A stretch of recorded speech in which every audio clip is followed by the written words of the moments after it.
예, 국내 경제가 좀처럼 정상을 회복하지 못하고 있습니다. 이에 따라서 앞으로 경제를 보는 눈도 아주 많이 엇갈리고 있는 그런 상태인데요. 그래서 오늘은 신세돈 숙명대 경제학과 명예교수를 모시고 앞으로의 국내 경제에 대해서 알아보는 시간을 갖도록 하겠습니다. 교수님 안녕하십니까? 네, 반갑습니다. 예, 교수님 한 2달 정도 네, 된 좀 것 같네요. 오래됐습니다. 네. 예, 편안하시죠? 네, 예. 자, 미국 시장서부터 미국 경제서부터 좀 여쭤보도록 하겠습니다. 완만하게 경기의 증가세가 이루어지고 있는 거는 맞는 것 같은데요.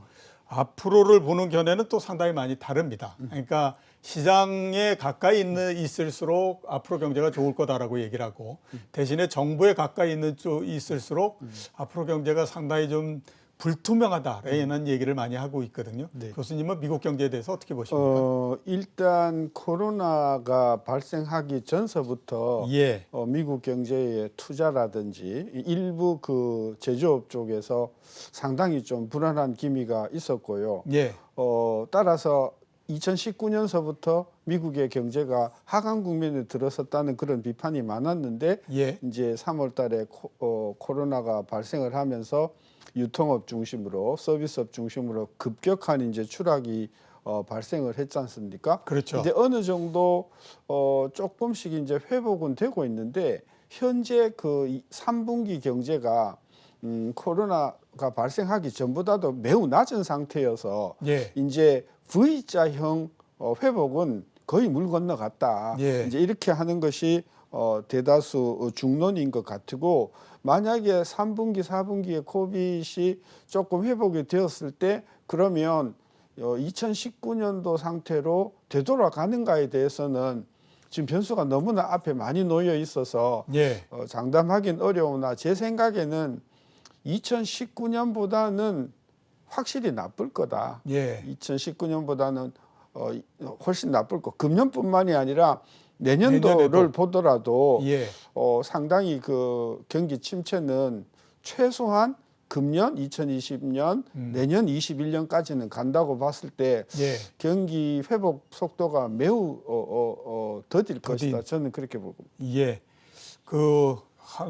일각에서 얘기를 들어보니까 작년도 수준으로 돌아가려면 내년 하반기 말이 돼도 어렵다 이런 얘기를 하더라고요. 네. 자, 그 시장과 관련해서 가장 또 관심을 모으는 건 뭐냐면 미국의 그 실물 경제하고 주식 시장의 차이가 너무 많이 벌어진다. 네. 이런 얘기들을 굉장히 많이 합니다. 그리고 사실상 보면 그런 게 주식 시장은 사상 최고치를 계속 경신하고 있고요. 그다음에 실물은 아까 말씀하셨던 것처럼 참 지지부진한 상태. 네, 그렇죠. 이런 부분들이거든요. 앞으로는 어떻게 반응할 거라고 보십니까? 최근 이제 지난 어제 말고 그전 한 3연속으로 증시가 폭락을 하지 예, 않았습니까? 그렇죠. 예. 나스닥은 거의 10% 이상 떨어졌고 다른 뭐 S&P 500이나 다우도 거의 한 8% 가까이 떨어졌는데 그 당시에 시장에서 나온 그 말들을 종합해 보면 예. 다들 이런 일들이 날 거다. 다시 예. 말하면 증시가 너무 지금 과잉과열되어 있다 하는 인식이 있었거든요. 예. 따라서 그것이 이제 촉발이 되면서 뚜렷한 이유가 없이 3일 연속으로 이제 한 10% 가까이 떨어졌는데 예. 어제는 다행히 뭐 한 1, 2%대 회복이 되었어요. 예. 근데 이게 추세의 반전세라고 보기 어려운 것이 지금 미국 증시 내에서도 그동안 너무 증시가 실물과 괴리되어 있다. 그렇죠. 예, 돈이 예. 너무 많이 풀려서 갈 데가 없어서 국내 돈뿐만이 아니라 전 세계 돈들이 지금 미국으로 몰려들고 있다. 이런 어떤 인식들이 많기 때문에 예. 어저께 올라가는 것이 저는 추세의 반전이 아니고 일시적인 일시적으로. 그 시장 조정이다 이렇게 봤을 때 제 느낌에는 앞으로 한 2주, 3주를 놓고 보면 추가적인 조정이 충분히 올 수 있을 만큼 예. 그동안의 증시는 너무 과열된 면이 있다. 예. 거기에 이제 불을 지른 게 예. 연준이 지난번 그 회의에서 회개한 말을 했단 말이에요. 뭔 말을 했냐면 인플레이션을 2%로 잡겠다라고 한 것이 예. 지난번 몇십 년 동안의 미국 연준의 기본 입장이었는데 거기다 앞에다가 뭔 말을 붙였냐면 평균 2%라고 예, 그렇죠. 예. 말을 하면서 그 말을 시장에서는 어떻게 해석을 했냐 하면은 아, 2%보다 물가가 올라가더라도 예. 정책을 안 바꾸겠구나. 예, 유동성을 그렇죠. 예, 그렇게 해석을 하다 보니까 증시가 이제 폭발하는 그런 어떤 그 계기가 됐어요. 저는 분명히 그동안 과잉된 부분이 있고 그 조정의 그 어떤 계기를 지금 시장에서는 찾고 있었는데 이번에는 뭐 뚜렷한 계기가 없이 떨어졌다고는 하지만 앞으로 미국 대선도 있고 그 대선 사이에 2달 사이에 굉장히 많은 정치적인 변수가 발생을 할 텐데 그런 변수도 변수지만 만에 하나 민주당이 집권한다고 하면 시장은 상당히 좀 많은 충격을 받을 것이다. 예. 나는 그래서 좀 여러 가지 불확실성이 많이 깔려 있다고 보는 거예요. 예, 알겠습니다. 글쎄 저도 그래도 상당히 오랜 시간 동안 주식시장을 봐왔다고 생각하는데 미국 시장이 이렇게 실물하고 괴리가 되는 거를 많은 사람들이 얘기한 적을 보지를 못했습니다. 네, 맞습니다. 예. 자, 그 말씀하셨으니까 한번 좀 여쭤보도록 하겠습니다. 버블과 관련한 부분인데요. 말씀하셨던 것처럼 지난 사흘 사이에만 미국의 6대 대장주의 시가총액이 1조 달러가 사라졌습니다. 이게 우리나라로 따지면 1년 GDP의 절반 정도가 되는 수치지 않습니까? 그리고 이전에도 이미 많이들 얘기했던 것이 교수님께서 좀 전에 말씀하셨던 것처럼 실물하고 그다음에 주가 사이에 괴리가 많이 생기니 결국 이 중간에 그거를 채워주는 부분들은 유동성이다. 근데 유동성으로 해서 올라간다라고 하는 것은 결국 그 말을 바꿔놓고 따지게 되면 버블이 만들어지는 거고 버블이라고 하는 것은 역사적으로 봤을 때 만들어지게 되면 반드시 터졌기 때문에 이게 문제가 있는 거 아니냐. 그렇게 되면 이게 그 IT 버블이 터졌을 때만 하더라도 미국 경제가 나쁘지 않았는데 그것까지를 다 고려하면 일본의 버블이 터졌을 때처럼 될 수도 있다. 이런 얘기도 나오고 있는 상태거든요. 버블 부분에 대해서는 어떻게 생각하십니까?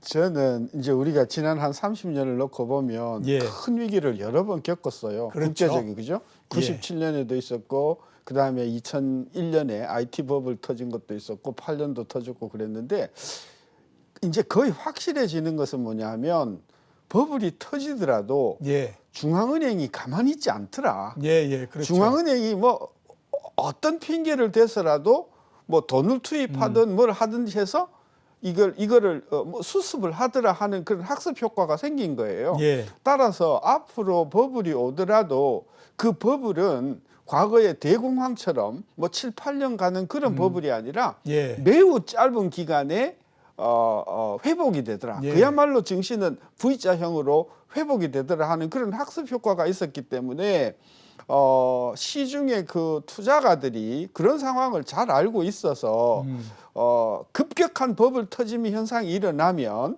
자금 사정이 괜찮은 사람들은 순식간에 저가 매수로 들어온다. 예. 이런 했기 때문에 저는 과거 1930년대나 40년대나 60년대와 같은 또는 80년대 중반과 같은 증시 폭락이 그렇게 오래 가지 않고 순식간에 정부의 힘에 의해서 회복되더라 하는 그런 학습 효과를 많이 봤기 때문에 예. 적어도 증시 현상에서는 버블이 있더라도 굉장히 짧은 시간에 예. 버블로 그칠 가능성이 있는데 실물 경제는 그거하고는 별개되어서 별개의 누리기 문제로. 때문에 실물 경제의 불황은 저는 상당히 오래 지속되면서도 증시는 크게 영향을 받지 않는 이런 어떤 괴리 현상, 이 저는 앞으로 당분간 지속될 거라고 봐요. 예, 그 외환위기가 지난 다음에 우리나라에서 그 부동산을 굉장히 많이 내다 팔아서 그렇죠. 주가가 많이 떨어졌지 않습니까? 그렇죠. 그리고 그때 이제 산 사람들이 나중에 상당히 돈을 벌더라. 그렇죠. 라고 하는 경험이 있으니까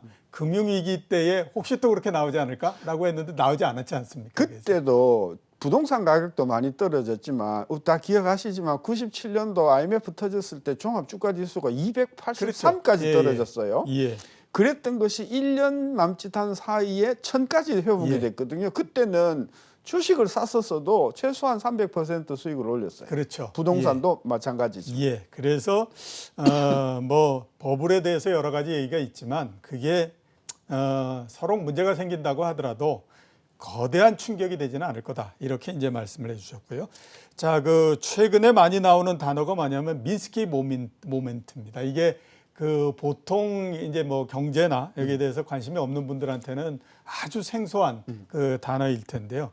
미국의 경제학자 하이먼 민스크가 그 얘기를 한 건데, 자, 재정이나 경기 부양으로 해서 경제가 굉장히 좋아졌다가 그 다음에 이제 나빠지게 될 경우 채무자의 그 이 부채 상환에 대한 압력이 굉장히 높아지기 때문에 나중에 가면은 그 사람이 가지고 있는 우량한 자산까지도 내다 팔아가 버리는 형태로서 진행이 된다. 그렇기 때문에 시간이 지나면 굉장히 하락 속도가 빨라진다. 이런 얘기인 거거든요. 그 가능성에 대해서는 어떻게 보십니까? 그 핵심이 뭐냐 하면 돈을 빌린 분들이 예. 사업이 안 되거나 또는 해고되거나 해서 자기가 갖고 있는 알짜 자산을 헐값에 팔아야 되는 상황. 그렇죠. 이게 이제 예, 예. 민스키 모멘트의 핵심인데 빚을 진 사람이 알짜 부동산을 팔 정도라도 되면 예. 저는 그것은 매우 양호한 상태다. 예. 문제는 돈을 빌린 사람이 완전 팔 자산이 없는 거. 상황이죠. 예.